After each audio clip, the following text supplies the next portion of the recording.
Previously on Dynastangy.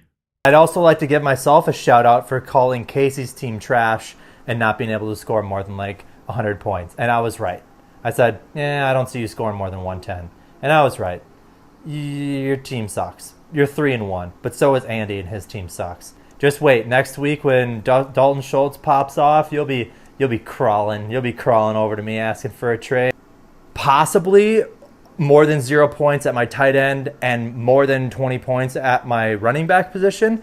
I'm sorry, Eric. You're out. Don't fuck me this time. That's pretty good. Fucking money.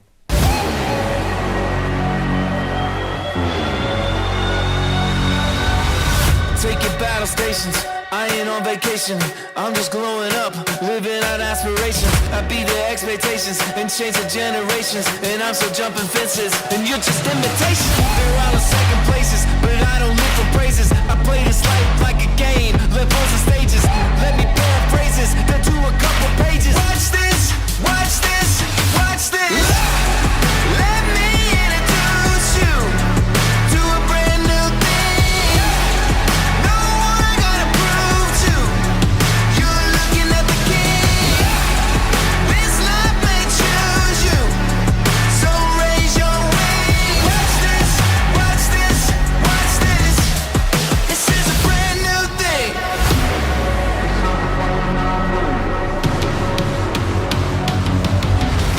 They've been calling me mad for 20 years, but it takes a little crazy when you face some fears. No matter what you do, it never ever disappears. But I keep fighting like LeBron James Cavaliers. Just took another bite for the kid. Just did another one for the thrill.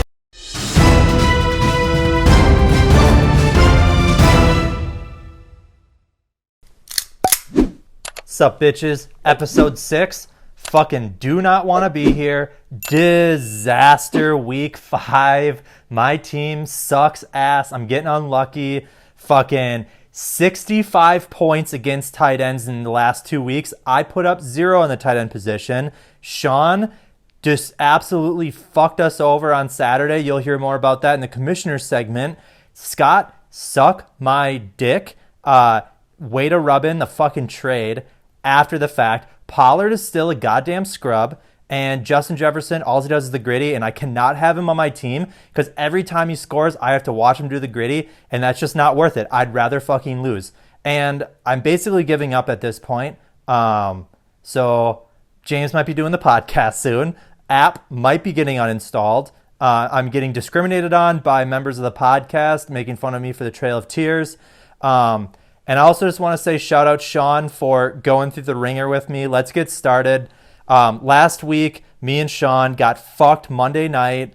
It sucked ass. His kicker missed one kick and he lost by like fucking 0.8 or something, or 0.12. Just, dude, that is brutal. Legit chance for a stat correction win here. So keep on the lookout. Stat correction win possibility. Taysom Hill should be in jail for what he did. Also hilarious that Ben instantly brought up the fact that he dropped a kicker. He traded away fucking Josh Jacobs, and he dropped Taysom Hill, or traded Taysom Hill away. Any of those players, if he kept on his team, it's a dub this week. So Sean, absolute pain for you. Sorry. I got fucked by Travis Kelce, 30 points, 4 touchdowns, bullshit. Max was fucked by his tight end, literally needed like 4 or so points, couldn't put it up.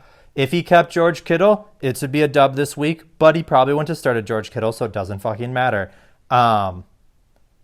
Eric got the dub, racism still alive, and let's all just fucking take a second here, a moment of silence for Donnie's team. The arms of the angel. It's a disaster. I don't get it. It's a disaster. He just lost Darren Waller for a little bit. Ugh. Donnie, I'm so sorry, brother. Hopefully Buffalo will make you feel better. Man. Yeah, I still can't believe I got fucked. And yeah, still fuck Scott Neamy, dude. Just rubbing it in like literally a minute afterwards. Let me just wallow in my sorrows for like at least 30 minutes, dude. Like just 30 minutes. Then you can make fun of me for being a prairie. And then you can make fun of me for the Trail of Tears, and you can make fun of me for everything else. It's fine. I've been taking licks from this fucking league since before you were born, since you were a twinkle in your dad's eye.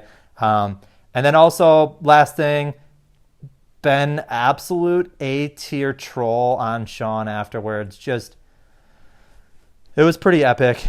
And boy, Casey, after that trade, just really laid it on thick too. Just Sean got DP'd by Casey and Ben, and that's a big disaster when you lose by 0.1 points. Just, you don't want to see it. So sorry to hear that. That's the recap for last week, boys. We're going to flip it over to James for some stats, new and improved stats. I might not be back by the time he's done. I might leave, so fuck yourselves.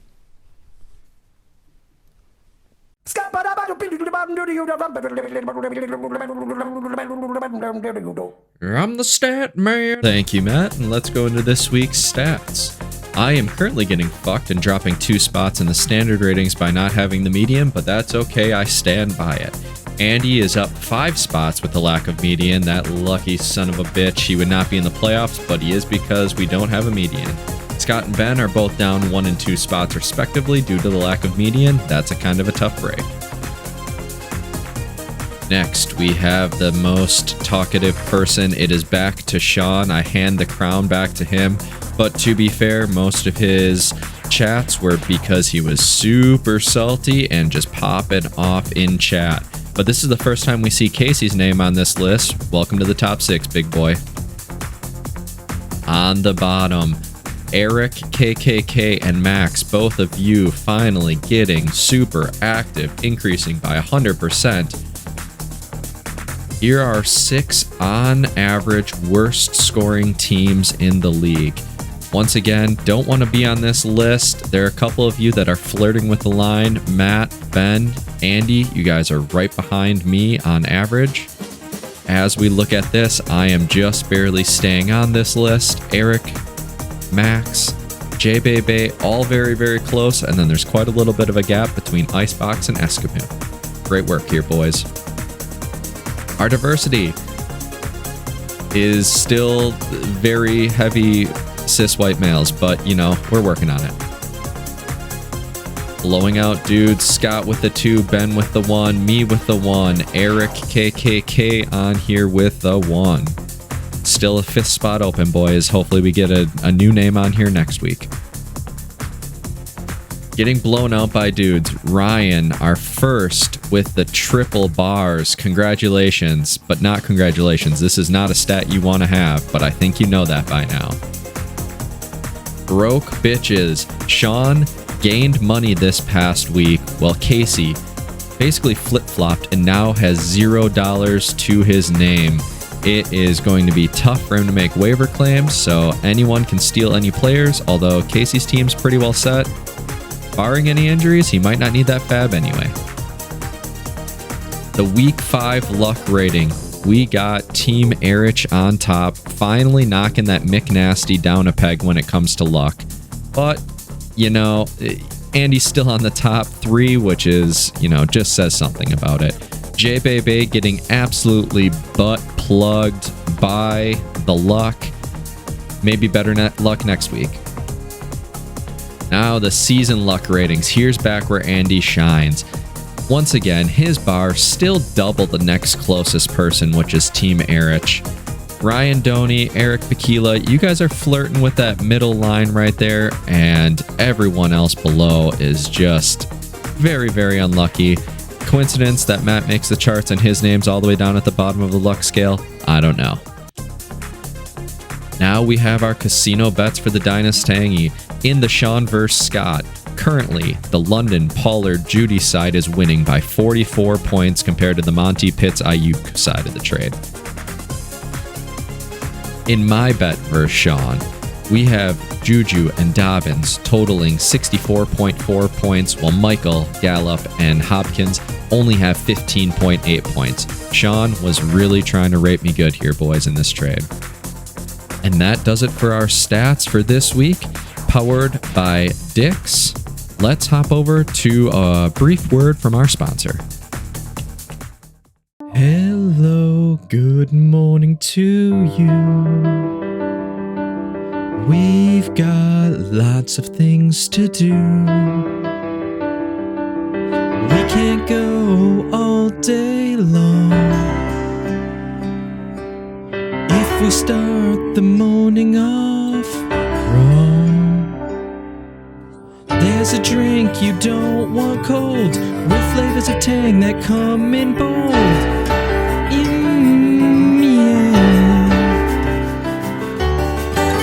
Brew yourself a pot, now you're ready to begin with the task you need to do to win. Hey, the best part of waking up is setting your Sunday lineup.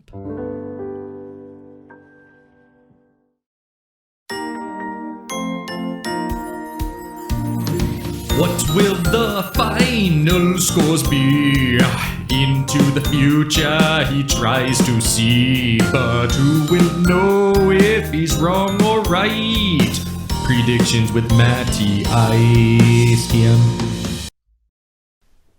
Boys, it's matchups with Matty Ice. I'm sitting, not standing this week. My legs cannot physically hold me up for more than a few minutes without the crushing defeat that I experienced last night. Matchup 1. We got Ben's Approval, a.k.a. James, versus lifelong Bengals fan. And let me just say, this is do or die for the Tiger. And I always, when looking at their teams, Sean's going to have, I think, a little bit of an advantage moving forward. I don't know what he all has in right now, but I feel like once his team is locked in, he's probably gonna do pretty well. This is gonna ride on if Jonathan Taylor plays, but this is a hungry dog runs faster for me. It's clear Sean needs this win way more than James, and Sean's currently rallying the troops. They just had a crushing defeat. I think they come back strong this week. I'm gonna give the win to Sean. Let's fucking go, boys.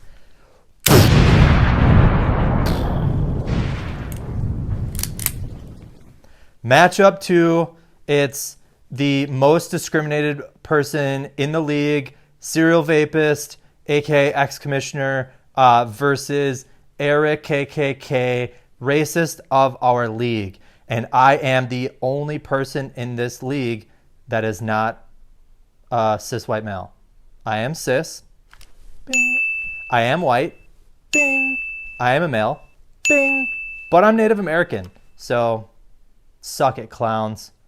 I'm just going to do what I do every single week. This is do or die for me.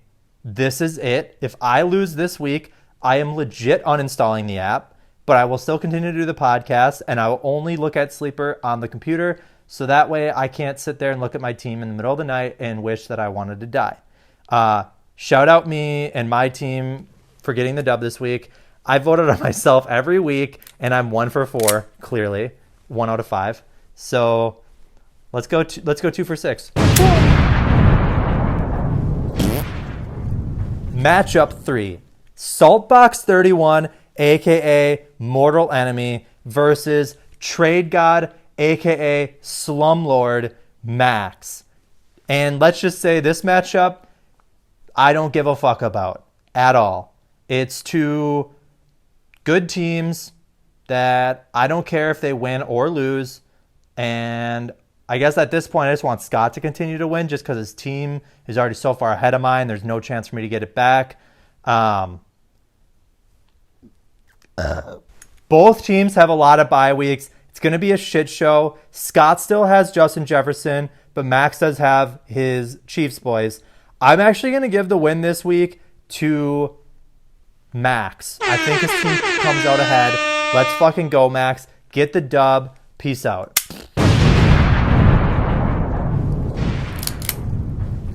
Matchup 4. Rip Teo, a.k.a. the biggest disaster in this league, a.k.a. good friend, nice guy, versus Casey Helmrath, the league villain last week, absolutely shitting on everybody, making fun of everybody. Casey's like the guy who is super rich and then like goes into a poor neighborhood and makes fun of their clothes. And then he's like, oh, look at them. They're eating fucking rice and beans and they wear Gap. And fuck you, Casey. For those reasons, I am going to vote for my boy to have a comeback week. Psych. Casey gets the dub. The rich win. The poor lose. Capitalism works. Trickle down.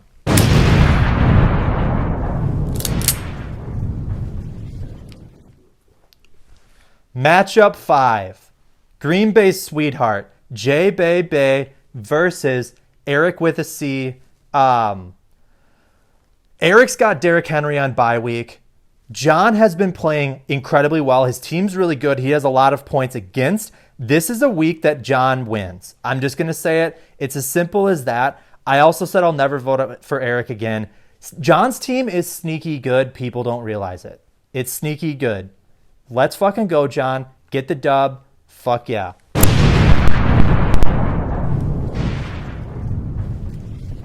Matchup 6. Old roommate Andy with Scott Elliott, a.k.a. the dude who just laid 30 points on me Monday night and took the win by 2. Fuck you. Just kidding. I love you. Versus current roommate Beej Clancy.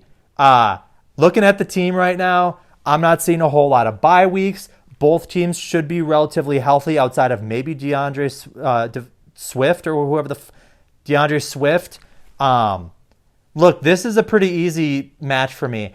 Andy needs this win pretty bad, but he's been so lucky these past few weeks that it's hard for me to go against the absolute sheer amount of luck that he has. Alternatively, Ben's team is pretty good. I am going to go with Ben's team this week, and because I just have to imagine there's some sort of like return to the mean here in terms of luck. So Ben, congratulations on your win. Andy, eat shit. Boys, that was the matchups with Matty Ice, or the predictions, I mean. And last week, I went 50%. I got my own match wrong. Should have fucking been a dub. I got I got Sean and Ben wrong by fucking 0.1 points. Should have been a dub. Sean fucking blew it. And then I got Max wrong, who lost by 4 points. And honestly, he should have won too. Talk about a fucking stud week. That's basically 6 for 6 if you ask me. So you're looking at a new man right now. Look, that's it. Those are the predictions. Fucking 46% on the year. If you round it up, 47. I'm taking every goddamn decimal I can get. And next week is the week I go above 50%. I feel it in my goddamn plumes. Peace out, bitches. Service worth thanking.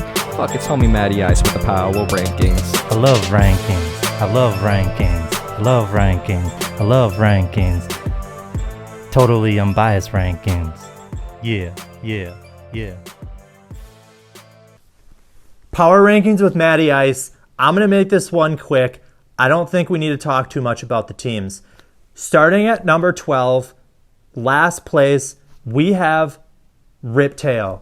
Clearly the worst team, not on paper, but the worst team.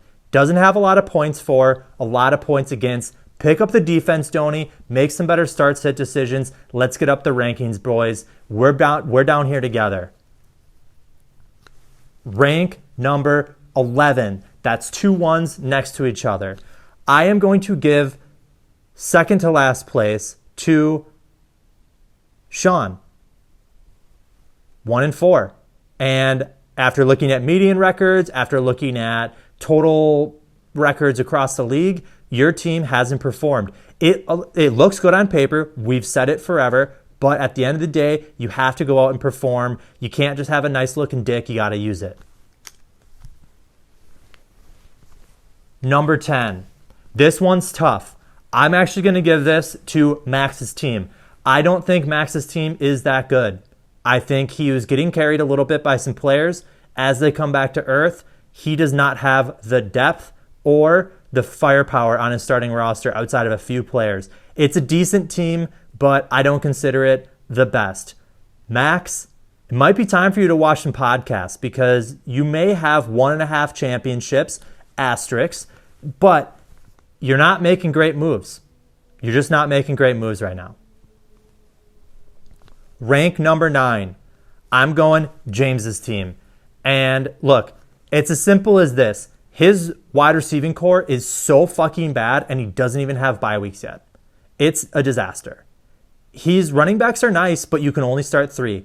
And his wide receivers are not good. So I cannot put you above rank 7 until you can get rid of some roster. You can move some depth or spread the love a little bit because you are literally getting like 4 points a week out of like 3 wide receivers. It's pretty brutal. Rank number 8. This one is tough to say, but it is Eric. It's Team Eric. His team's okay. Derrick Henry's carrying him, and he got an easy dub from me off TJ Hawkinson having a 35-point game because literally nobody on the fucking Lions was healthy. Look, I'm just looking at the rankings. It's just, yeah, he needs to work a little bit more and, get some shit going. Eric, love you, but until I see a little more performance from your team and not just a couple lucky weeks, can't get you higher than that. Rank 7. Gonna have to take a drink for this one, boys. My team. My team sucks at 3 positions. Running back 1, running back 2, tight end. Absolute disaster. Last 3 weeks, I think combined from my tight end, last 3 weeks, and my running backs all combined, less than TJ Hawkinson in 1 week against me. Wide open in my butthole. I need my boys to perform. They're high draft picks. They should be playing better. Based on last year's stats, they should be playing a lot better. I am praying to God that they start playing better.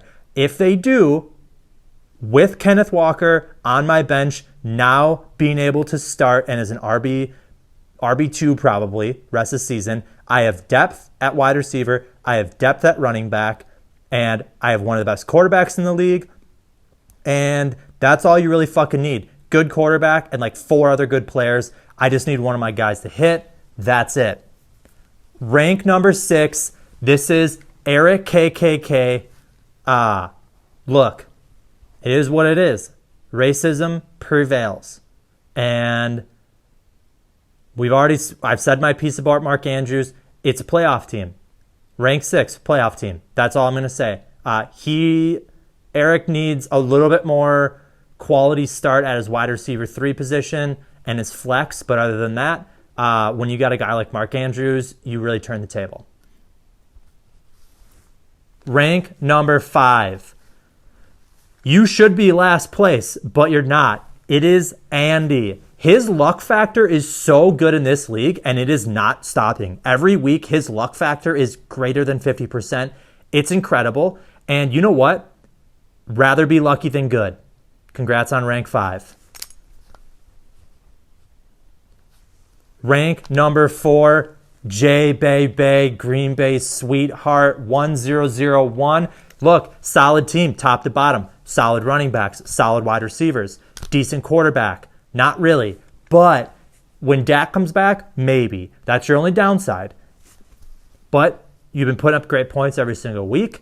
And you have a decent record against probably one of the highest points against. I got to give you credit. You're doing good. The trade that you made with Ben was a fucking moronic, retarded trade that I would never make in a million years. It looks good on paper. But look, Dak Prescott probably won't outscore Derek Carr. Literally, you could just put Derek Carr in and then you'd have a better team because you'd have Hollywood and Breece Hall. That's besides the point. Congratulations on your rank. Rank number 3. This is where things get crazy. A fall from grace. Last power rankings, he was 1. He's 3 now. It's Ben. And look, Ben's team is really nice. But he still needs a better quarterback. And he needs his guys to get healthy.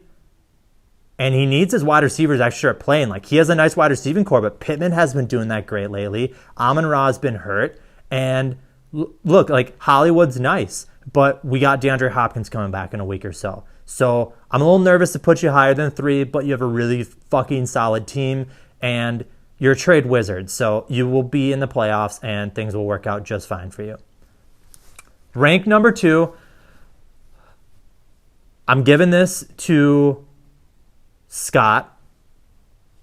Easy enough, like solid team, good top to bottom. Don't love your wide receiver depth. Running backs are solid.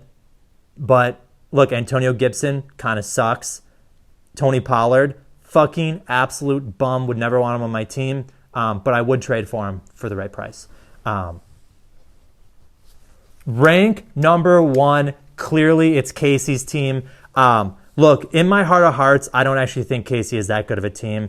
But here's the deal. Amari Cooper, the name looks like shit, but he's playing really fucking good. Dallas Goedert, really solid tight end this year. Kyler Murray, top 5 quarterback. Josh Jacobs, fucking really good so far. If it pans out, if Josh Jacobs continues to play well, you have a really fucking solid team because Tyler Lockett and Diggs have just been crushing it. And you got Justin Tucker. And look, when Jeff Wilson goes away, you're going to be a little scared on the flex position. And if somebody like Amari Cooper doesn't keep it up, or Devin Singletary kind of starts to suck a little bit, shout out CMC might be on that fucking team in a little bit. But for right now, you're rank 1. You're killing it. High points 4. You got a good record. That's it. Fucking congratulations, boys. Look, when the league villain's number 1, no one's fucking happy. And that's me included. But you know what? This is Dynastangy Productions, and we fucking tell the truth. So thank you very much. We'll be back in a little bit.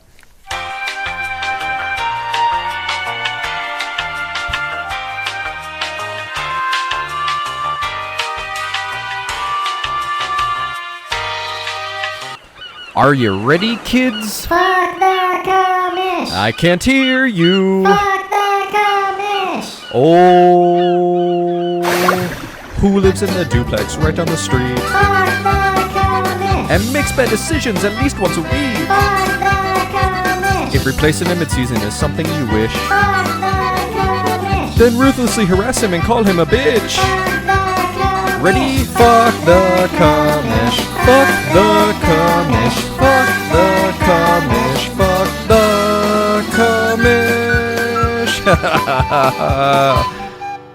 Commish. Fuck you, Sean. We're going to make this short and sweet, all right? The commish this week has been an absolute disaster. I mean, starting from the top, Taysom Hill. How you allow him to be in a tight end position when he's basically a quarterback / running back is beyond me. And it's a disaster that he can be played in the tight end position. And I think clearly it's a broken player right now. Will he continue to be broken? We will see. Second, fuck the commissioner. Too fucking busy to invite his boy to Saturday night dinner. I'm out fucking golfing with Liz and Donnie in an outing. He goes, "You guys going to the dinner tonight?" I'm like, I looked at my phone to check check the fucking group chat to say, the invite for dinner. Nothing. No post, no nothing, no text message, just nothing. James didn't get invited. So what's up here? Just trying to, not invite your boys? I guess at the end of the day, what it turns out is this fantasy football league and our supposed friendship is a business transaction for you, and it's nothing more. And you have zero problem just chucking us in the garbage whenever you don't want to deal with hanging with us. For whatever reason, we're not good enough to get the invite. So I may start a fantasy football dinner club and not invite you, and you can eat my fucking ball sack, dude. Sean, what were you doing Saturday night? Why were you too busy to maybe do the Sunday morning Chili and Packers thing that you said you would host? We didn't hear anything. And that's all I got for tonight. Eat shit, suck my dick, and have a great week.